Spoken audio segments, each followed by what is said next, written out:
নমস্কাৰ বন্ধু বান্ধৱীসকল Assam job factory চেণ্টাৰৰ প্ৰথমতে আপোনালোক সকলোকে স্বাগতম জনাইছো আপোনালোক সকলোৱে জ্ঞাত যে আপোনালোকৰ যেটো এবি ইউবি যেটো ফিজিক্যাল কাট অফ লিষ্ট আছে সেইটো 8 জানুৱাৰীত পাবলিশ কৰা হ'ব গতিকে আপোনালোকৰ যেটো ফিমেল ক্যান্ডিডেটস আছে মই অলৰেডি মেল ক্যান্ডিডেটস সকলৰ কাট অফৰ বিষয়ে অলৰেডি ভিডিওত আপলোড কৰিছো আৰু ইতিমধ্যে আগৰ ভিডিওত এইটো মই দেখুৱাইছিলো যে আপোনালোকৰ যেটো ফিজিক্যাল কাট অফ লিষ্ট সেইটো বিহুৰ আগে পাবলিশ কৰা হ'ব গতিকে ঠিক সেইমতে 8 তাৰিখে ইয়াৰে পাবলিশ কৰা হ'ব তাৰ পিছতে ডেটটো ঘোষণা হৈ গ'ল তো গটিকে আজি আমি এই ভিডিওত আলোচনা কৰিম যে আপোনালোকৰ যেটো এবিৰ বাবে মুঠ পদ আৰু তাত কিমানজন পৰীক্ষাৰ্থীক মতা হ'ব ফিমেল ক্যান্ডিডেটস সকলক আৰু প্ৰত্যেকখন ডিস্ট্ৰিক্টৰে কিমান কাট অফ যাব আপোনালোকৰ একেবাৰে মিনিমাম কাট অফ যাব গটিকে আপোনালোকে ৰিটেন এক্সামিনেশনৰ প্ৰিপাৰেচন কৰি থাকক কিয়নো এই ফিজিক্যাল কাট অফ লিষ্ট মৰাৰ পিছতে আপোনালোকৰ ৰিটেন এক্সামিনেশনৰ বাবেও লিষ্ট আহি যাব তো আপোনালোকে চাওক প্ৰথমতে যেটো এবিৰ বাবে মই এবাৰ ব্ৰিফ কৰি দিছো যে এবিৰ 23টা পদ আছে আমি সকলোৱে জানো ইয়াৰে 8% ধৰা হল আপোনালোকৰ ৰিজাৰ্ভেশন হয় যেটো ভিডিপি হয় তাৰ পিছত আপোনালোকৰ এক্স সাৰ্ভিসম্যান তেনেকুৱাকে অৰ্থাৎ 2116টা পদৰ 10% ফিমেলৰ কাৰণে আছে বাকি 90% মেল ক্যান্ডিডেটস সকলৰ বাবে অৰ্থাৎ টোটাল 211টা পদ অল আসামত ইয়াৰে এবিৰ আছে আৰু মুঠ যেটো এডমিট কাৰ্ডৰ সংখ্যা হ'ব সেই এডমিট কাৰ্ডৰ সংখ্যা হ'ব 211 অৰ্থাৎ এটা পোষ্টৰ বিপৰীতে 5 জন পৰীক্ষাৰ্থীক যেহেতু মতা হ'ব গটিকে মুঠ যেটো ক্যান্ডিডেটস মতা হ'ব ইয়াতে 1055 ফিমেল ক্যান্ডিডেটস নেক্সট আপোনালোকৰ সেই ভিত্তিতে আপোনালোকৰ যেটো মই হয় কাট অফটো দেখুৱাই দিছো চাওক আপোনালোকে যদি ফিমেল ক্যান্ডিডেটস সকল বাক্সা ডিস্ট্ৰিক্টৰ পৰা বিলং কৰে তেনেহলে আপোনালোক জেনাৰেল 30ৰ পৰা 32 ওবিসি 26 to 28 এসসি 9 পোষ্ট আছিল এন্ড এসটি হিল 21ৰ পৰা 23 এসটি প্ল্যান 29ৰ পৰা 32 বজালি ডিস্ট্ৰিক্টত 9 পোষ্ট আছে তো গটিকে এবাৰ যেটো পোষ্টৰ সংখ্যা বেছি আছে গটিকে বজালি ডিস্ট্ৰিক্টত কাট অফটো বেছি না যায় 25 26ৰ ভিতৰত দেখা যাব ইউআৰৰ ক্ষেত্ৰত বৰপেটা ডিস্ট্ৰিক্টৰ ক্ষেত্ৰত ইউআৰ 23ৰ পৰা 25 ওবিসি 20.250 পৰা 23 থাকিব অৰ্থাৎ পাস কৰিলে আপোনালোকৰ নাম আহি যাব এসসিউ 20.10 পৰা 22 এসটি হিলত 20 থাকিলে হৈ যাব আৰু এসটিপি 21ৰ পৰা 24 বিশ্বনাথ ডিস্ট্ৰিক্টৰ ক্ষেত্ৰত UR 26 to 28 OBC 25 to 27 SC 9 post আছিল ST hill 9 post and ST প্ল্যানতো 9 পোষ্ট আছিল যোৱা বছৰত কিয়নো যোৱা বছৰৰ লিষ্টখনৰ ভিত্তিতে কৰা হৈছে গটিকে যেহেতু এসসিৰ ক্যান্ডিডেটস হয় আপোনালোকে ইন্টাৰভিউ দিছে চাকৰি নাপাব তেনেকুৱা কোনো কথা নাই আপোনালোকে ইউআৰত আৰামছে আহি যাব বঙাইগাঁও ডিস্ট্ৰিক্টৰ ক্ষেত্ৰত আৰু যদি কাট অফ তাত যায় তেনেহলে একেবাৰে মিনিমাম কাট অফ থাকিব বঙাইগাঁও জেনাৰেল 24ৰ পৰা 26 যাব আপোনালোকৰ এবিৰ কাৰণে ফিমেল ক্যান্ডিডেটস সকলৰ ওবিসি 23ৰ পৰা 25 SC 9 post ST hill 9 post and ST plain 9 post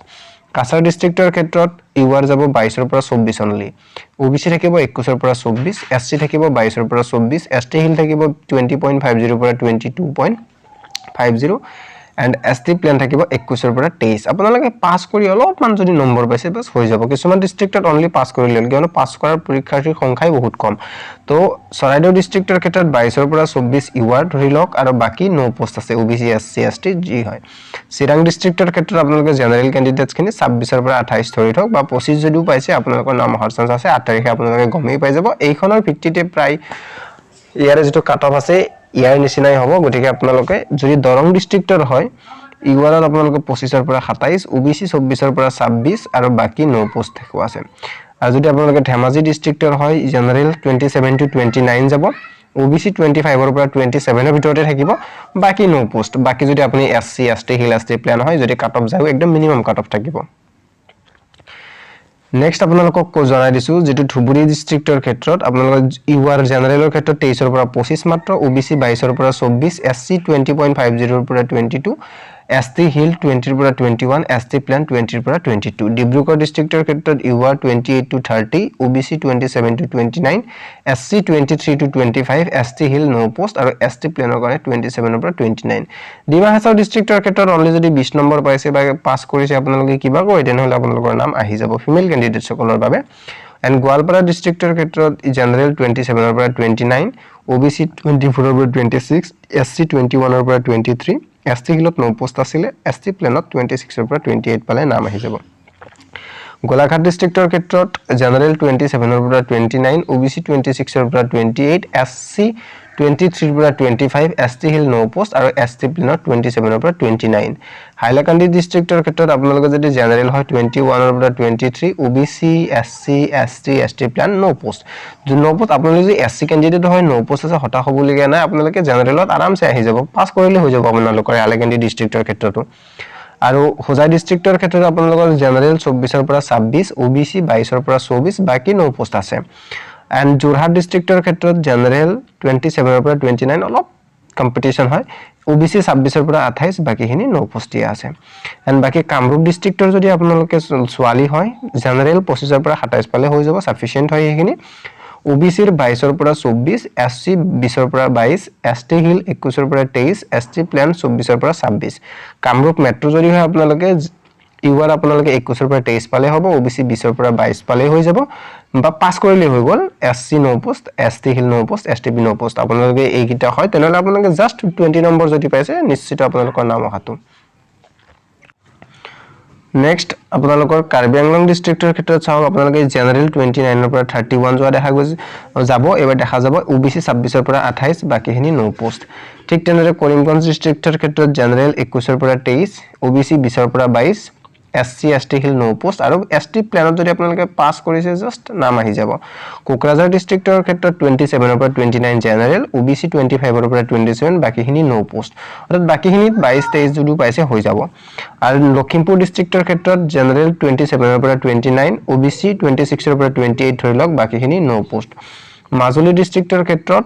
only আপোনালোকে যদি 20 পাই পাস কৰিছে তেনেহলে আপোনালোকৰ নাম আহি যাব মৰিগাঁও ডিস্ট্ৰিক্টৰ ক্ষেত্ৰত 26 to 28 জেনাৰেল যোৱা দেখা যাব OBC ৰ ক্ষেত্ৰত 22 ৰ পৰা 24 বাকিখিনি নো পোষ্ট নলবাৰী ডিস্ট্ৰিক্টৰ ক্ষেত্ৰত জেনাৰেল খিনি 26 ৰ পৰা 28 OBC খিনি 22 ৰ পৰা 24 বাকিখিনি নো পোষ্ট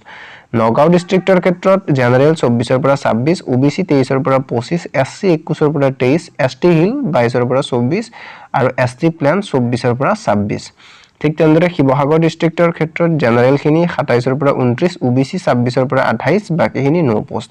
শোণিতপুৰ ডিস্ট্ৰিক্টৰ ক্ষেত্ৰত জেনাৰেল 26 ৰ পৰা 28 OBC 24 ৰ পৰা 26 বাকিখিনি নো পোষ্ট ঠিক তেনেদৰে বাকি এখন ডিস্ট্ৰিক্ট চাওক সাউথ সালমাৰাৰ ক্ষেত্ৰত জেনাৰেল অনলি 21 ৰ পৰা 23 পালে হৈ যাব নেক্সট OBC ৰ ক্ষেত্ৰত 20.50 ৰ পৰা 23 পালে হৈ যাব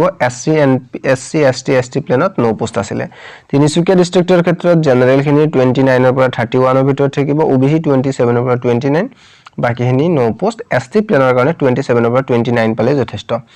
ওদালগুৰি ডিস্ট্ৰিক্টৰ ক্ষেত্ৰত জেনাৰেল খিনি 28 ৰ পৰা 30 ধৰি লওক OBC 26 ৰ পৰা 28 বাকিখিনি নো পোষ্ট ওয়েস্ট কাৰ্বি আংলং যদি আপোনালোক ক্যান্ডিডেটস ফিমেল হয় তেনেহলে জাস্ট যদি আপোনালোকে পাস কৰিছে 10 নম্বৰ পায় তেনেহলে আপোনালোকৰ নাম অহাটো নিশ্চিত গতিকে আপোনালোকে যদি ৰিটেন এক্সামিনেশন প্ৰিপাৰেচন কৰা নাই তেনেহলে কৰিয়ে থাকক কিয়নো আপোনালোকৰ যেটো ৰিটেন এক্সামিনেশনৰ ডেট আছে হেতু সোনকালে পাবলিশ কৰা হ'ব যেনেকৈ আপোনালোকৰ ফিজিক্যাল লিষ্ট আহিব ঠিক তেনেদৰে মাৰ্চৰ আগতে আপোনালোকৰ এক্সাম অনুষ্ঠিত হ'ব গতিকে ভিডিওটো দেখিনে আছিল গতিকে আপোনালোক সকলোৰে থাকিল মোৰ ফালৰ পৰা শুভ কামনা ধন্যবাদ জয় অসম